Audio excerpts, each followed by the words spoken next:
Hi guys, and welcome back to my channel. If you are new, welcome. My name is Hannah and I'm the mom with muscle. And in today's video, I'm going to be sharing some of my tips and tricks on how to have a mature home while still having children. So if this is something that you're interested in watching, just keep on watching. But if you have not already, be sure to like, comment, and subscribe. You guys know to hit that bell button for every time I upload a video. And if you're not already following me on Instagram, I would love to have you over at Mom with Muscle.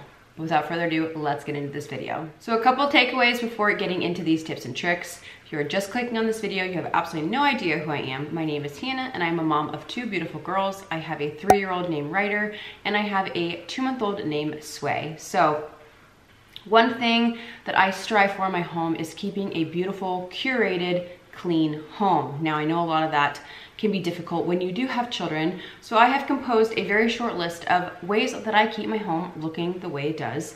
And part of it is 1, my personality, and 2 is how I have implemented some rules with my daughter Ryder and soon to be baby Sway. So let's get into my tips. Starting with the first one is a diaper caddy. Now we are in a 2-story home. This is the first 2-story home that I've ever lived in, and going up and down the stairs to grab baby essentials is just not something that I wanted to deal with. So I have put together a little caddy. I purchased it on Amazon and I will have everything linked down in the description box for you guys if you're wanting your hands on one, but it's a very inexpensive thing to keep organized. So I've brought in diapers, wipes, blankies, passies, everything that I would need from her upstairs bedroom down in this caddy. And one thing that is nice, it is on wheels, so I can move it around from room to room, and when I'm done with it, I can just put it, or I can just roll it into a closet and you guys would never know that it was down here.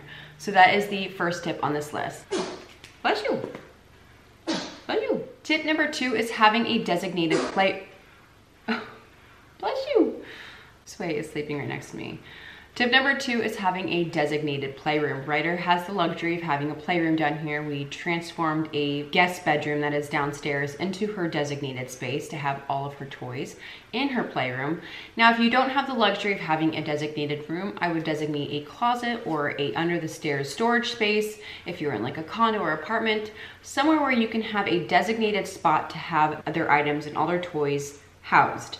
So that is tip number 2 for you all. Tip number 3 is organizational bins. Now I purchased these bins on Amazon and they have been a huge help when keeping Ryder's toys in one spot. Now before I had these, she'd have toys everywhere. I loved feeling a little bit more organized when I got these bins. I used to organize them by category, so I'd have all for balls in one, all for horsies in one, Legos in one, and obviously having a 3-year-old, they don't stay organized like that. So she just throws her toys in there. As long as the bin, all of her toys are off the floor and in her bins, we are good to go. But these bins have been really, really helpful in keeping her space in her playroom more organized. Tip number 4 is going to be a parenting hack for you guys. With Ryder, I have implemented, or Colin and I have implemented, one activity at a time. So when Ryder is doing one activity, we do not start another activity until that one is completed and put away. So for example, if she's playing with her Play-Doh, if she's done with her Play-Doh, we need to clean up our Play-Doh before we bring out arts and crafts.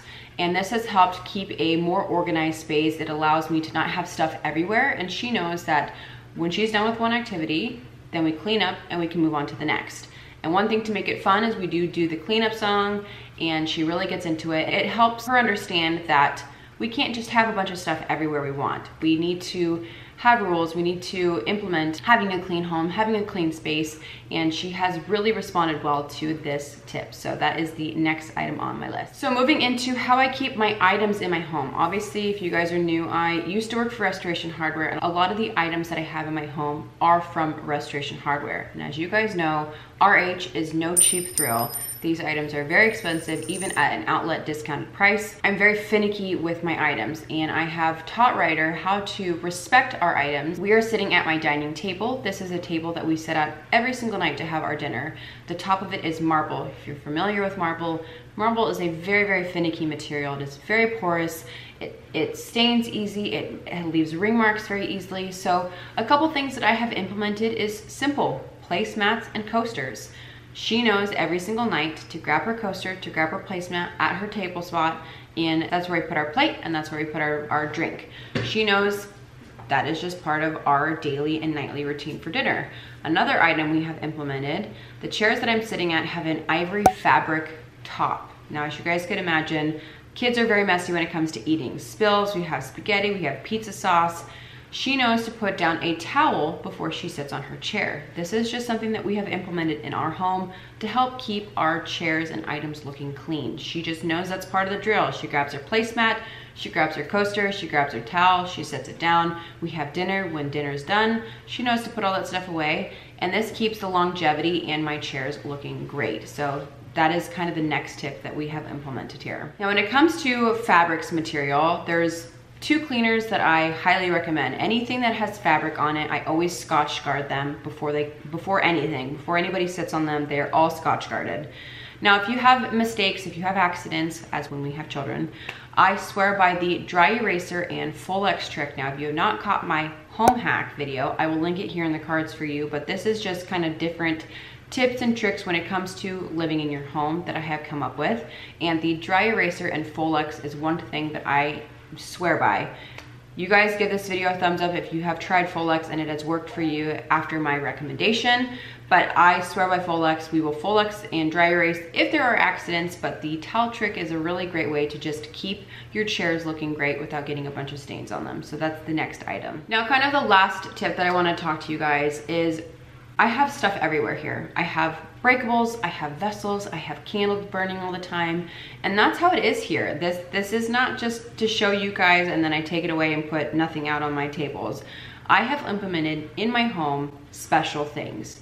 So Ryder knows not to touch mommy's special things. That's vessels, that's candles, that's breakables. So she knows that that's just not something that she touches. And for some of you guys might think, wow, that's kind of like poor kid can't live in her own home, but that's just rules that we've implemented. And that rule has also bled into anytime we ever go over to a friend's house or family member's house, she knows that it's not respectful to touch other people's items, and she is very well behaved when we go to anybody's homes that's not our own. And it's just worked for us. She just knows that she just doesn't touch these items. I have stuff on my coffee table, I have stuff on my sideboards, I can have a candle burning. She just knows not to touch it. So again, this does come down to how you parent your children, but that's one thing that we have taught Ryder. It's really reassuring for me that I can have my nice items, I can have my home to look the way it does, and she respects the space as she does in her playroom as well. So that is kind of another tip that I wanted to share with you guys, is teaching your children that the items that you have out when it comes to your decor are your special things. And if you want to touch them, that she should ask permission. If not, don't touch them at all. And as I've stated, it has helped when we have gone to other people's homes that she just knows not to touch those things.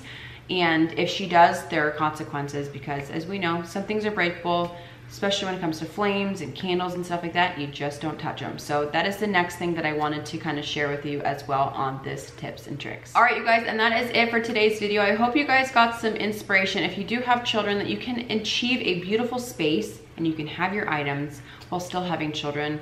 Again, I'm a mom of 2, and I keep everything that you guys see in my home. It's never moved. It is how it is. My daughter knows not to touch it, and I've been able to have a beautiful space that I love to call home while still having kids. So that is it for today's video. I love you, and I will see you guys in the next one. Peace.